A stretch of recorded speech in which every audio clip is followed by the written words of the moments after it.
Hello students, welcome again to this channel English at your fingertips. Students, today we are going to explain 8th video of the synthesis, and the topic of the video is to make a simple sentence by using nominative absolute or noun absolute. Students, जैसा कि आपको पता है कि हमारी synthesis की एक series चली हुई है और इस सिंथेसिस की सीरीज का आज 8वीं वीडियो आपके सामने आने वाली है। इस वीडियो में हमने एक्सप्लेन किया है कि नॉमिनेटिव एब्सोल्यूट या नाउन एब्सोल्यूट का प्रयोग करके हम सिंथेसिस कैसे कर सकते हैं, सिंपल सेंटेंस कैसे बना सकते हैं। जैसा कि आपको स्टूडेंट्स बताया कि सिंथेसिस होता है दो या दो से अधिक सेंटेंस को जोड़ करके एक सिंपल सेंटेंस बनाना या एक कॉम्प्लेक्स सेंटेंस बनाना या एक कंपाउंड सेंटेंस बनाना। अब चूंकि यहाँ हम सिंथेसिस ऑफ सिंपल सेंटेंस की स्टडी कर रहे हैं तो हमें दो या दो से अधिक दिए गए सेंटेंस को जोड़ करके एक सिंपल सेंटेंस बनाना है। और स्टूडेंट्स, सिंपल सेंटेंस की पहचान क्या होती है कि सिंपल सेंटेंस वे सेंटेंस होते हैं जिनके अंदर केवल एक फाइनाइट वर्ब होती है। अब देखिए, दूसरी इसकी कंडीशन क्या होती है कि फाइनाइट वर्ब एक होती है और जो दिए गए सेंटेंस है दो या दो से अधिक, जो उन सेंटेंसेस का मीनिंग है, जो उन सेंटेंसेस का अर्थ है, सिंथेसिस करने के बाद जो हमने एक सिंपल सेंटेंस बनाया है उसका अर्थ वही होना चाहिए। अर्थात उसका अर्थ उन दोनों तीनों सेंटेंस के अर्थ को कवर करते रहना चाहिए। अर्थात सेंटेंस का मीनिंग चेंज नहीं होना चाहिए। अब यदि मीनिंग चेंज हो जाता है तो इसका मतलब वो सिंथेसिस नहीं हुई। अब जहाँ मान लीजिए हमें दो सेंटेंस दिए हैं तो हमारे पास दो फाइनाइट वर्ब होंगे, तीन सेंटेंस दिए तो हमारे पास तीन फाइनाइट वर्ब होगी, क्योंकि बिना फाइनाइट वर्ब के सेंटेंस नहीं होता। तो फाइनाइट वर्ब सेंटेंस में होनी जरूरी है। कई बार सब्जेक्ट ना हो चल जाएगा, इंपेरेटिव सेंटेंस देखिए, ऑब्जेक्ट ना हो चल जाएगा, कॉम्प्लीमेंट ना हो चल जाएगा, लेकिन बिना वर्ब के सेंटेंस नहीं होता। तो अब हमारे पास यदि दो सेंटेंस है तो हमारे पास दो वर्ब होगी, यदि तीन सेंटेंस है तो तीन वर्ब होगी। तो हम करते क्या है कि इस प्रोसेस में यानी नॉमिनेटिव एब्सोल्यूट में जो एक से अधिक वर्ब हमें दी हुई होती है उसको हम किस में चेंज कर देते हैं, उसको हम नॉमिनेटिव एब्सोल्यूट या नाउन एब्सोल्यूट में चेंज करके सिंथेसिस करते हैं। उस कंडीशन में क्या होता है, हमारी एक वर्ब नॉमिनेटिव एब्सोल्यूट या नाउन एब्सोल्यूट में चेंज हो जाती है और सेंटेंस में एक फाइनाइट वर्ब रह जाती है। तो इस प्रकार सिंथेसिस हो जाता है और दोनों सेंटेंस का जो अलग अलग अर्थ था और फिर जो हमने एक सेंटेंस बनाया उसका अर्थ भी चेंज नहीं होता। क्योंकि स्टूडेंट्स, यदि हम एक वर्ब को छोड़ दें तब भी हमारे पास एक फाइनाइट वर्ब रह जाएगी, लेकिन एक वर्ब को छोड़ने की स्थिति में क्या होगा, हमारे सेंटेंस का अर्थ चेंज हो जाएगा। तो अर्थ चेंज ना हो इसलिए हम वर्ब को छोड़ भी नहीं सकते, उसे किसी न किसी तरह से मैनेज करते हैं। तो इस प्रोसेस में हम क्या करेंगे, इस वीडियो में हम देखेंगे कि दी गई वर्ब को हम किस तरह से नॉमिनेटिव एब्सोल्यूट या नाउन एब्सोल्यूट में चेंज करके सिंथेसिस करके सिंपल सेंटेंस बनाएंगे। अब स्टूडेंट्स, यहाँ ये प्रश्न उठता है कि नाउन एब्सोल्यूट या नॉमिनेटिव एब्सोल्यूट होता क्या है, क्योंकि जब तक हमें ये नहीं पता होगा कि नॉमिनेटिव एब्सोल्यूट क्या होता है, नाउन एब्सोल्यूट क्या होता है, तब तक हम सिंथेसिस भी ठीक प्रकार से नहीं कर पाएंगे। तो सबसे पहले आइए देखते हैं नाउन एब्सोल्यूट क्या होता है, नॉमिनेटिव एब्सोल्यूट क्या होता है। स्टूडेंट्स, इंग्लिश में भी ये फॉर्मूले होते हैं, जिस तरह से मैथमेटिक्स के फॉर्मूले होते हैं इसी तरह से इंग्लिश के भी फॉर्मूले होते हैं। तो यहाँ ये फॉर्मूला है, मैं आपको बताता हूँ नाउन एब्सोल्यूट का फॉर्मूला क्या है, नॉमिनेटिव एब्सोल्यूट का फॉर्मूला क्या है, या ये कहें कि नाउन एब्सोल्यूट की स्ट्रक्चर क्या है, नॉमिनेटिव एब्सोल्यूट की स्ट्रक्चर क्या है। तो इस स्ट्रक्चर को देखते हैं। और स्टूडेंट्स, मैक्सिमम टीचर्स को इस स्ट्रक्चर का नहीं पता होता कि नॉमिनेटिव एब्सोल्यूट क्या होता है। तो देखिए, नॉमिनेटिव एब्सोल्यूट या नाउन एब्सोल्यूट क्या होता है। नाउन एब्सोल्यूट को हम दूसरा नाम क्या ले लेते हैं, दूसरा नाम ले लेते हैं नॉमिनेटिव एब्सोल्यूट। क्या होता है students, noun plus perfect participle.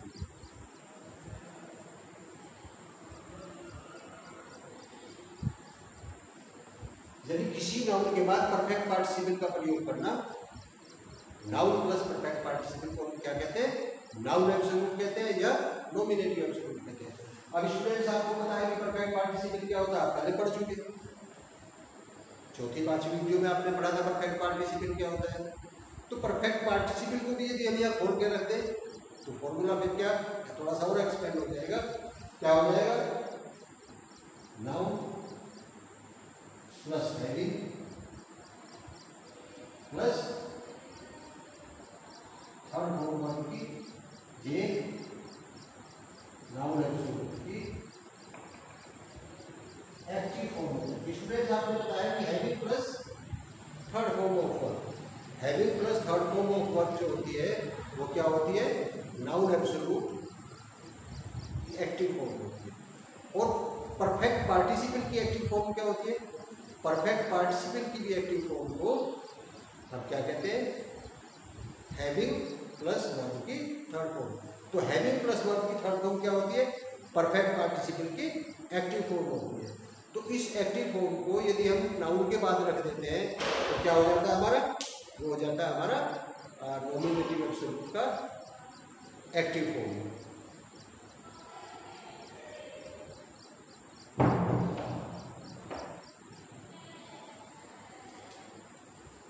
तो नॉमिनेटिव एब्सोल्यूट की एक्टिव फॉर्म होगी। यदि हम पैसिव फॉर्म रखें तो परफेक्ट पार्टिसिपल की पैसिव वर्जन को रख देंगे तो उस कंडीशन पे क्या हो जाएगा, noun plus having plus being plus third form. अब देखिए हैविंग, बीइंग और वर्ब की थर्ड फॉर्म ये परफेक्ट पार्टिसिपल की पैसिव फॉर्म है। तो परफेक्ट पार्टिसिपल की पैसिव फॉर्म रख दी, हम इसे क्या कहेंगे, ये हो जाएगा नाउन एब्सोल्यूट पैसिव फॉर्म। तो इसका मतलब क्या हुआ, नाउन एब्सोल्यूट या नॉमिनेटिव एब्सोल्यूट की दो फॉर्म होती है, इसकी एक एक्टिव फॉर्म होती है, एक पैसिव फॉर्म होती है। ठीक उसी प्रकार से जैसे परफेक्ट पार्टिसिपल की एक्टिव और पैसिव फॉर्म होती है। नाउन के बाद यदि हम परफेक्ट पार्टिसिपल की एक्टिव फॉर्म लगा देते हैं तो नॉमिनेटिव एब्सोल्यूट या नाउन एब्सोल्यूट की एक्टिव फॉर्म हो जाती है।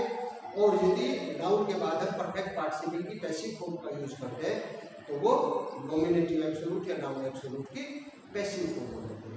स्टूडेंट्स जहां तक इसकी हिंदी अर्थ की बात है तो यहाँ होने पर या होने के कारण, इसका यह होने पर या होने के कारण। तो अब देखिए स्टूडेंट्स, आप देख सकते हैं कि परफेक्ट पार्टिसिपल का नाउन के बाद प्रयोग करना नॉमिनेटिव एब्सोल्यूट या नाउन एब्सोल्यूट होता है। परफेक्ट पार्टिसिपल का अर्थ जहां करके से समाप्त होता है या करने के बाद या करने के पश्चात से समाप्त होता है। नॉमिनेटिव एब्सोल्यूट का जो अर्थ है वो होने पर या होने के कारण से समाप्त होता है। इसका मतलब क्या हुआ कि परफेक्ट पार्टिसिपल और नॉमिनेटिव एब्सोल्यूट दोनों अलग अलग चीजें हैं। जहां परफेक्ट पार्टिसिपल का प्रयोग करेंगे सिंथेसिस के लिए वहां नॉमिनेटिव एब्सोल्यूट का यूज नहीं कर सकते। तो नॉमिनेटिव एब्सोल्यूट एक अलग स्ट्रक्चर हुई, परफेक्ट पार्टिसिपल एक अलग स्ट्रक्चर हुई। परफेक्ट पार्टिसिपल अपने आप में एक अलग स्ट्रक्चर है, लेकिन जब वो किसी नाउन के साथ जुड़ जाती है तो वो स्ट्रक्चर परफेक्ट पार्टिसिपल ना रह करके नॉमिनेटिव एब्सोल्यूट या नाउन एब्सोल्यूट बन जाता है। तो स्टूडेंट्स ये हुआ आपके सामने नॉमिनेटिव एब्सोल्यूट या नाउन एब्सोल्यूट। आई थिंक आपका क्लियर हो गया। अब सिंथेसिस में इसका प्रयोग हम करते कहाँ हैं। सिंथेसिस में स्टूडेंट्स इसका प्रयोग वहाँ किया जाता है जहाँ दिए गए दो सेंटेंस, इनको सिंथेसिस करके एक सिंगल सेंटेंस बनाना है, दोनों के सब्जेक्ट डिफरेंट हो, दोनों के सब्जेक्ट अलग अलग हो। इससे पहले आपने स्टूडेंट्स पढ़ाया कि यदि दिए गए दोनों सेंटेंस के सब्जेक्ट एक होते हैं तो उनमें से हम एक सब्जेक्ट को छोड़ देते हैं, एक सब्जेक्ट का यूज करते हैं। यदि वो दो प्रोनाउन दिए तो एक प्रोनाउन को हम छोड़ देते हैं, एक प्रोनाउन का भी यूज कर लेते हैं। यदि दिए गए सेंटेंस में एक नाउन और एक प्रोनाउन भी होती तो हम प्रोनाउन को छोड़ देते हैं, नाउन का प्रयोग करते हैं। लेकिन यहाँ चूंकि दोनों सब्जेक्ट डिफरेंट है, दोनों सब्जेक्ट अलग अलग है। अब देखिए फिर उस कंडीशन को याद करिए कि दो सेंटेंस को जोड़ करके एक सिंगल सेंटेंस बनाना है, सेंटेंस का मीनिंग भी चेंज नहीं होने देना। अब इस कंडीशन में यदि हम एक सब्जेक्ट को छोड़ दें तो फिर मीनिंग चेंज हो जाएगा, इसलिए हमें दूसरे सब्जेक्ट को भी यूज करना होता है सेंटेंस में। जहाँ दोनों सब्जेक्ट अलग अलग दिए हो वहाँ हमें इसका यूज करना पड़ता है, नाउन एब्सोल्यूट या नॉमिनेटिव एब्सोल्यूट का यूज करना पड़ता है।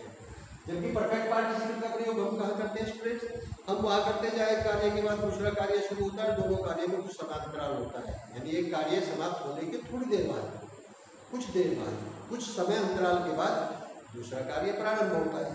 तो यहाँ एक कार्य के बाद दूसरा कार्य तो होता है, लेकिन वो उसमें कारण होता है या किसी कार्य के होने पर कोई कार्य होता है। तो इसलिए दोनों चीजें अलग अलग है। अब देखें स्टूडेंट्स, एक एग्जाम्पल से क्लियर हो जाता है।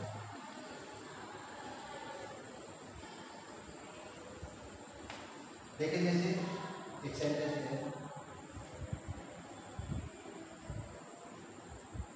The train arrived at the station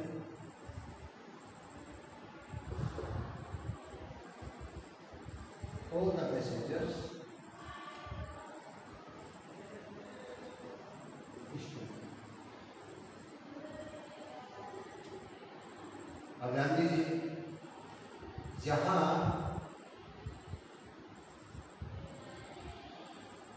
subject का ट्रेन, यहाँ सब्जेक्ट पैसेंजर, इसके ऊपर अराइव और इसके बाद स्टूडेंट। इसका क्या होगा, रेलगाड़ी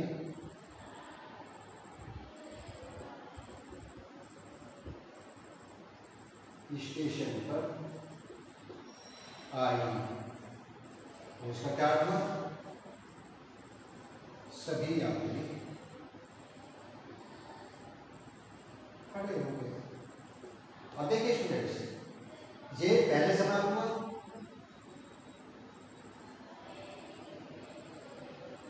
और ये बाद में सवाल हुआ, यानी ये कार्य बाद में हुआ, पहले ये हुआ इसके बाद ये हुआ। अब इसका सब्जेक्ट ट्रेन है, इसका सब्जेक्ट होगा पैसेंजर है, दोनों के सब्जेक्ट डिफरेंट डिफरेंट है। यदि हम दोनों सब्जेक्ट कैसे एडजस्ट करें, यदि हम एक सब्जेक्ट को रोक देते छोड़ देते हैं तो मीनिंग चेंज होता है। तो इस कंडीशन में क्या करते हैं, पहले सेंटेंस को और इसकी वर्ब को क्या बना लेते हैं, नॉमिनेटिव एब्सोल्यूट। तो क्या हो जाएगा, the train had arrived at the station, comma all the passengers stood। ध्यान दीजिए स्टूडेंट्स, यहाँ ध्यान दें, all the the train having arrived, तो नाउन और नाउन के बाद परफेक्ट पार्टिसिपल, नाउन और नाउन के बाद परफेक्ट पार्टिसिपल। अब यदि स्टूडेंट्स हम देखें तो इसको इस स्ट्रक्चर को हम क्या कहते हैं, इस स्ट्रक्चर को कहते हैं नॉमिनेटिव एब्सोल्यूट। क्या है, नॉमिनेटिव एब्सोल्यूट, क्योंकि नाउन प्लस परफेक्ट पार्टिसिपल। अब देखिए स्टूडेंट्स, चूंकि सेंटेंस दिया गया कैसा था, दिया गया सेंटेंस एक्टिव फॉर्म में है, तो चूंकि एक्टिव फॉर्म में इसमें नॉमिनेटिव एब्सोल्यूट की हम एक्टिव फॉर्म का यूज करते हैं। यदि दिया गया सेंटेंस या पैसिव फॉर्म में होता है तब हम इसकी पैसिव फॉर्म का यूज करते हैं। अब यदि हम इसका पूरा अर्थ देखें तो क्या हो जाएगा, रेलगाड़ी के स्टेशन पर आने पर सभी यात्री खड़े हो गए। यानी कह सकते हैं रेलगाड़ी के स्टेशन पर पहुंचने पर, रेलगाड़ी के स्टेशन पर पहुंचने पर सभी यात्री खड़े हो गए, या रेलगाड़ी के स्टेशन पर आने पर सभी यात्री खड़े हो गए। अब देखिए स्टूडेंट, सीधी इस सेंटेंस का और इस सेंटेंस का अर्थ हम देखें तो जो इस सेंटेंस और इस सेंटेंस का अर्थ है वो अकेले इस सेंटेंस का, या ये कि सेंटेंस इस सेंटेंस का अर्थ इन दोनों सेंटेंस के अर्थ को कवर अप करता है, इसलिए क्या कहेंगे, सिंथेसिस होगी। अब यहाँ हम देखें तो इसलिए केवल सिर्फ क्या है, एक फाइनाइट वर्ब जाएगी स्टूडेंट, क्योंकि जो दूसरी वर्ब है उसको हमने किससे बदल दिया, परफेक्ट पार्टिसिपल। तो non finite verb, non finite verb तो एक से अधिक हो सकती है सिंपल सेंटेंस में, बस शर्त ये है कि फाइनाइट वर्ब एक होनी चाहिए, तो इसलिए एक फाइनाइट वर्ब है, इसलिए सिंथेसिस होगी। सेंटेंस का मीनिंग चेंज नहीं हुआ इसलिए सिंथेसिस होगी। और एक चीज और स्टूडेंट्स, जो नॉमिनेटिव एब्सोल्यूट होता है, इस नॉमिनेटिव एब्सोल्यूट को हमेशा सेंटेंस के शुरू में लिखा जाता है और इसे कोमा लगा करके, देखिए यहाँ कोमा लगा, कोमा का यूज करके बाकी सेंटेंसेस को सेपरेट कर दिया जाता है। यानी नॉमिनेटिव एब्सोल्यूट क्लोज कह सकते हैं इसको, या नॉन फाइनाइट क्लोज कह सकते हैं, वो बाकी मेन क्लोज होगी। तो किसी दिए गए सिंपल सेंटेंस में यदि नॉमिनेटिव एब्सोल्यूट या नाउन एब्सोल्यूट का प्रयोग हम करते हैं तो उसको जनरली क्या करते हैं, in the starting of the sentence, in the beginning of the sentence हम लिखते हैं और we use comma to separate nominative absolute from rest of the sentence, यानी शेष वाक्य से सेपरेट करने के लिए हम कॉमा का प्रयोग करते हैं ताकि नॉमिनेटिव एब्सोल्यूट उस शेष सेंटेंस से सेपरेट हो। यदि सेंटेंस स्टूडेंट्स पैसिव वॉइस में दिया होता है, यदि सेंटेंस पैसिव वॉइस में दिया होता है तो ऐसी कंडीशन में हम क्या करते हैं, नॉमिनेटिव एब्सोल्यूट की या नाउन एब्सोल्यूट की भी पैसिव फॉर्म का प्रयोग करते हैं। तो यानी यदि दिया गया सेंटेंस एक्टिव फॉर्म में है तो हम नाउन एब्सोल्यूट या नॉमिनेटिव एब्सोल्यूट की एक्टिव फॉर्म का प्रयोग करते हैं, यदि दिया गया सेंटेंस पैसिव फॉर्म में है तो हम नॉमिनेटिव एब्सोल्यूट की पैसिव फॉर्म का प्रयोग करते हैं। तो एक्टिव फॉर्म में है तो एक्टिव फॉर्म का प्रयोग, पैसिव फॉर्म में तो पैसिव फॉर्म का प्रयोग। एक्टिव का आपने देख लिया, पैसिव का देख लिया, देखिए क्या हुआ,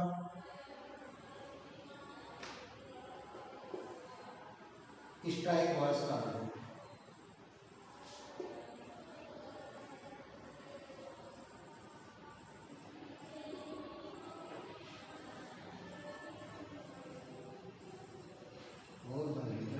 वर्कर्स करिए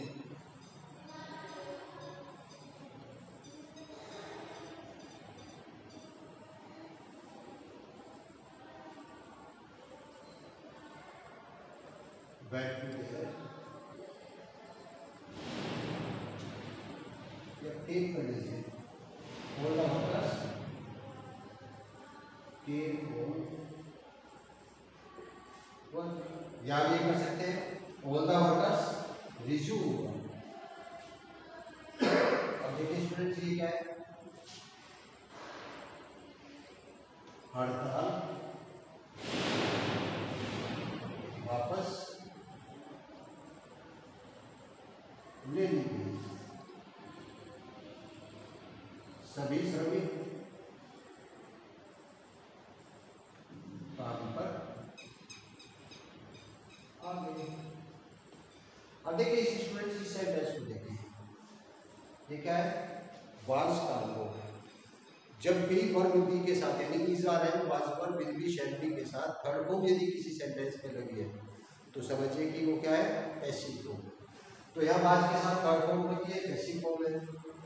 और वैसे भी जिस सेंटेंस में सब्जेक्ट हिडन होता है, दिया नहीं होता है, या बाई लगा करके सब्जेक्ट सेंटेंस के लास्ट में दिया होता है वो पैसिव फॉर्म होती है। अब इस सेंटेंस में स्ट्राइक वाज कार्गो भी तो पता चल गया कि हड़ताल वापस ले ली गई, लेकिन किसने दी, ये दी, उसमें मेंशन हुआ, इसका मतलब सब्जेक्ट छिपा हुआ है, पैसिव फॉर्म है। अब चूंकि ये पैसिव फॉर्म है, इसका सब्जेक्ट स्ट्राइक है और इसका सब्जेक्ट होता वर्कर्स है, दोनों सब्जेक्ट सेंटेंस के अलग अलग है, तो हम इस शब्द को पहले लेंगे तो क्या हो जाएगा, strike having been called for, देखिए students, having been called off, having been और वर्ब की थर्ड फॉर्म यानी परफेक्ट पार्टिसिपल की पैसिव फॉर्म, किसके बाद, नाउन की बात, तो क्या कहेंगे हम, नाउन, और ये क्या हो गया, परफेक्ट पार्टिसिपल की पैसिव फॉर्म। तो हम क्या कहेंगे, हम कहेंगे नॉमिनेटिव एब्सोल्यूट की पैसिव फॉर्म, और इसके बाद कॉमा, तो क्या हो जाएगा, ऑल द वर्कर्स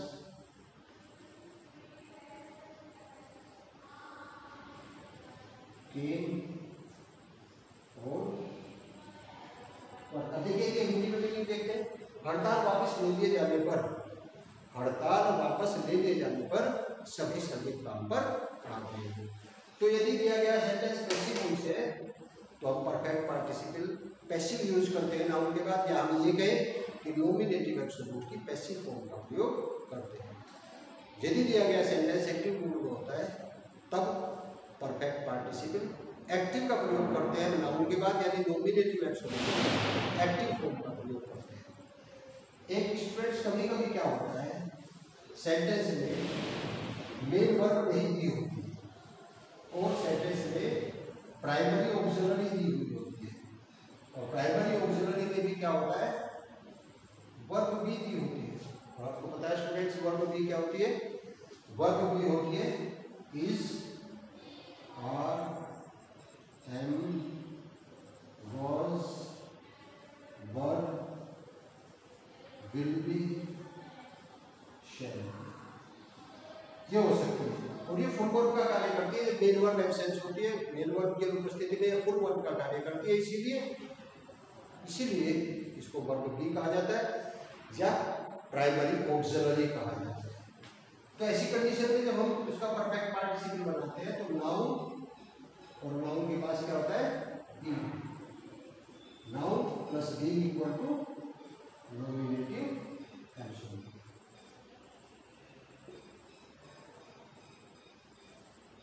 अब देखिए स्टूडेंट्स, यदि इस दिया है तो भी बीइंग आ गया, तो भी बीइंग है, वाज वर में से कोई भी दिया है तो नाउन के बाद क्या लगाएंगे, बीइंग लगाएंगे। तो ऐसी कंडीशन में जो नॉमिनेटिव एब्सोल्यूट होता है वो नाउन प्लस बीइंग होता है। देखिए एक एग्जांपल से कीजिए, द स्काई वाज क्लाउडी, तो इसको वी स्टेड एट होम। अब देखिए इसको, इसका सब्जेक्ट इसका ही है और इसका क्या है, बी, और यहाँ फुल वर्ब क्या है, वाज, इसकी वर्ब क्या है, स्टेड। तो यहाँ वर्ब बी जो है वो फुल वर्ब का कार्य कर रही है। जब हम नॉमिनेटिव एब्सोल्यूट बनाएंगे तो इसका क्या हो जाएगा, बी। अब देखिए दोनों सब्जेक्ट डिफरेंट है, तो उसी सब्जेक्ट को छोड़ नहीं सकते, हमें दोनों सब्जेक्ट का यूज करना पड़ेगा। तो क्या हो जाएगा, the sky being cloudy, comma we stayed at home. देखिए मैंने उनके स्टूडेंट्स कहा था, फिर से कोमा लगा करके हमने इसको सेपरेट किया है, और ये क्या हो जाता है, इसका मेन सेंटेंस हो जाता है, मेन क्लोज हो जाता है। और जो हिंदी अर्थ है क्या, आसमान में बादल होने के कारण,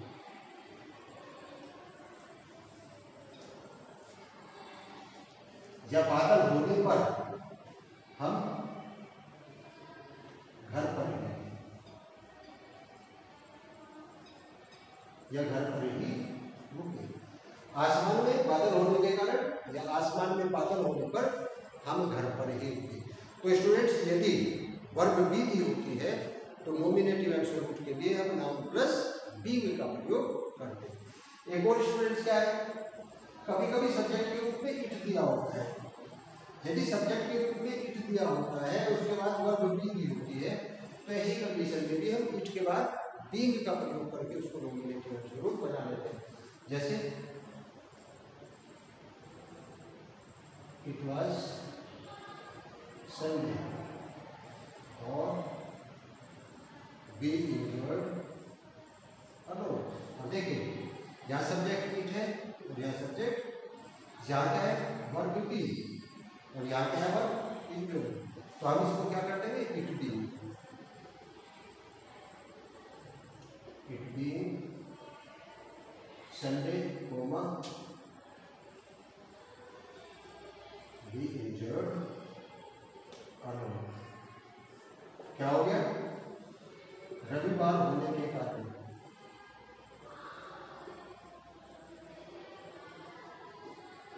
कोमा हमने बहुत मजे किए। अब स्टूडेंट्स, यदि हम यहाँ इट को छोड़ दे कर दे बीइंग संडे, बी जोड़े को, तो बी के लिए ये हो जाएगा, इसका भी सब्जेक्ट बी हो, तो बीइंग संडे, तो हम संडे होने के कारण हो जाएगा। इसलिए कि हम इट नहीं छोड़ सकते, इट का प्रयोग हमें यहाँ पर करना पड़ेगा।